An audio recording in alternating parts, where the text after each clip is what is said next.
नमस्कार दोस्तों, मैं doctor Piyush Ranjan sir Gangaram hospital नई दिल्ली में गैस्ट्रोएंटरोलॉजिस्ट हूँ। इस वीडियो में आज आपसे मैं एक बहुत ही कॉमन कंडीशन के बारे में डिस्कस करूंगा। जो ये बीमारी नहीं है, एक जनरल रेडियोलॉजिकल अपीयरेंस, यानी कि जब हम अल्ट्रासाउंड सीटी स्कैन कुछ कराते हैं तो पेट के अंदर कुछ गांठें दिखती है जिनको लिम्फ नोड्स कहते हैं। लिम्फ नोड्स देखिए गिल्टियाँ होती हैं, जैसे कि गले में खांसी के समय बच्चों में आप देखते होंगे हो जाती हैं, जो कि समय के साथ खत्म हो जाती है, इन्फेक्शन से होती हैं। तो लिम्फ नोड्स का होना हमेशा किसी तरह के इन्फेक्शन का इंडिकेटर होता है या किसी तरह के कैंसर का इंडिकेटर होता है। सबसे कॉमन कारण लिम्फ नोड्स का ट्यूबरकुलोसिस यानी कि टीबी होती है, और दूसरे नंबर पे इसमें कैंसर आता है। दूसरी इन्फ्लेमेटरी बीमारी है जिसके बारे में मैं बताऊंगा आपको। तो लिम्फ नोड्स जो डिटेक्ट होती हैं, इसका सबसे कॉमन कारण कोई बीमारी के लिए जब आप जांच कर रहे हो तो हो, या कई बार किसी अन्य कारण से आपने अल्ट्रासाउंड कराया, उसमें लिम्फ नोड नजर आ जाता है।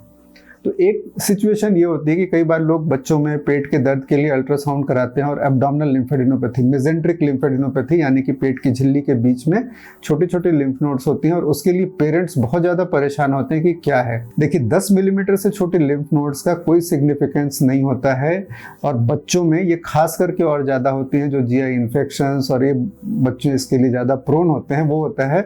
और हम इसको किसी बीमारी से एट्रीब्यूट नहीं कर सकते हैं, खास करके पेट के दर्द से इसका कोई भी संबंध नहीं होता है। तो जब भी ये लिम्फ नोड दिखें, अगर आप चाहें, मन में बहुत शंका हो, तो सीटी स्कैन करा सकते हैं, बट सीटी स्कैन में रेडिएशन होता है, और अगर आपके सिम्टम्स उससे नहीं मैच कर रहे हों और ये लिम्फ नोड 10 मिलीमीटर से छोटे हों, तो आप अपने डॉक्टर की सलाह के अनुसार एक्ट करें। और यूजुअली जो मैं सलाह देता हूँ, इसमें सीटी स्कैन कराने का कोई फायदा नहीं होता है, पर कई बार मन की चिंता इतनी ज़्यादा होती है कि सीटी स्कैन कराना अनिवार्य हो जाता है। दूसरी कंडीशन होती है कि जब आदमी सिम्टोमेटिक हो और उसके अंदर हम सीटी स्कैन या कोई चीज़ करते हैं तो अंदर लिम्फ नोड नजर आते हैं। जनरली जो क्लिनिकल कंडीशंस, जैसे वेट लॉस, जब सिग्निफिकेंट वेट लॉस हो रहा हो, बहुत दिनों से बुखार चल रहा हो, तो उसके लिए नेक्स्ट स्टेप सीटी स्कैन होता है। जनरली हम पेट और चेस्ट दोनों का सीटी स्कैन इकट्ठे कराते हैं, वेट लॉस के लिए, फीवर के लिए। जब और टेस्ट में कारण नहीं नजर आ रहे हो तो इसमें हमें पेट के अंदर एब्डोमिनल लिम्फ नोड्स दिख सकते हैं और चेस्ट के अंदर लिम्फ नोड्स दिख सकते हैं। ये लिम्फ नोड्स हमेशा सिग्निफिकेंट होते हैं, बड़े होते हैं,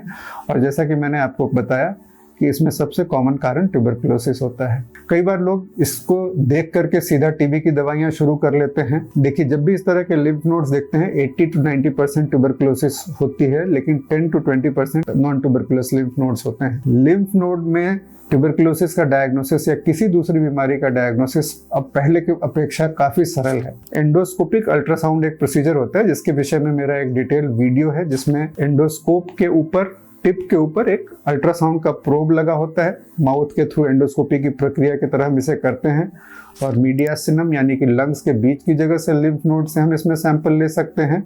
और दूसरा, हम एब्डोमेन यानी कि पैंक्रियाज, बाइल डक्ट, इसके पास जो लिम्फ नोड है, इसके जरिए इसका सैंपल ले सकते हैं। तो जब भी सीटी स्कैन में लिम्फ नोड दिखता है, एंडोस्कोपिक अल्ट्रासाउंड करके हम इसकी बायोप्सी लेते हैं। बायोप्सी को अलग अलग तरह के टेस्ट के लिए, जिसमें साइटोपैथोलॉजिकल एग्जामिनेशन, ट्यूबरकुलोसिस के लिए एग्जामिनेशन और कल्चर के लिए भेजते हैं। 4 मेन तरह की बीमारियां होती हैं। टीबी सबसे कॉमन होती है, ओवरवेलमिंगली 80 to 90%। दूसरी जो बीमारियां होती है जो नॉन कैंसरस में, सार्कोइडोसिस बहुत इंपॉर्टेंट है। सार्कोइडोसिस बिल्कुल टीबी की तरह मिलती जुलती बीमारी होती है, खास करके जब चेस्ट में मीडियास्टिनल नोड्स होते हैं, और इनका इलाज बिल्कुल अपोजिट होता है। सार्कोइडोसिस के लिए प्रायः स्टेरॉइड्स की जरूरत होती है और ट्यूबरकुलोसिस की दवा बिल्कुल अलग होती है। बाइल डक्ट के आसपास के लिम्फ नोड्स में और अदरवाइज जब पूरे शरीर में लिम्फ नोड्स में, लिम्फोमा एक प्रकार का कैंसर होता है जिसका ट्रीटमेंट दूसरे कैंसर्स के मुकाबले काफ़ी बेहतर होता है, इसका रिस्पांस काफ़ी बेहतर होता है। तो लिम्फोमा एक बहुत इंपॉर्टेंट चीज़ है जिसको हम डायग्नोज कर सकते हैं एफएनएसी के जरिए। और चौथा, मैलिग्नेंट लिम्फ नोड, जैसे स्टमक का कैंसर हो, कोलन का कैंसर हो, बाइल डक्ट का कैंसर हो, पैंक्रियास का कैंसर हो, तो इसके लिम्फ नोड्स अपने रीजनल ड्रेनिंग साइट्स पर होते हैं, और हम इनको भी, ये एक क्लिनिकल कंटेक्स्ट अलग होगा, जबकि इन ऑर्गन में कैंसर नजर आ रहा हो, साथ में लिम्फ नोड नजर आ रहे हो, तो भी कई बार लिम्फ नोड से सैंपल करने की जरूरत होती है, ये देखने के लिए कि ये लिम्फ नोड कैंसर के कारण है या किसी अन्य चीज से तो नहीं है। और इससे ट्रीटमेंट की स्ट्रेटेजी, यानी कि अगर डिस्टेंट लिम्फ नोड्स हो तो फिर सर्जरी नहीं संभव है, तो कई बार न्यू एडजुवेंट कीमोथेरेपी की जरूरत होती है। तो लिम्फ नोड किसी एक पर्टिकुलर डिजीज में नहीं होती, अलग अलग डिजीजेस का इंडिकेटिव होता है। एब्डोमिनल और थोरैसिक मीडियास्टिनल लिम्फ नोड्स के लिए बहुत ही सरल प्रक्रिया एंडोस्कोपिक अल्ट्रासाउंड के जरिए उसके ली जाने वाली एफएनएसी यानी कि बायोप्सी, और इसके बाद जो भी इलाज इसका तय हो उसको करना चाहिए। इस वीडियो में दी गई जानकारी अगर आपको अच्छी लगे तो अपने फैमिली मेंबर्स और फ्रेंड्स से इसको शेयर करें। धन्यवाद।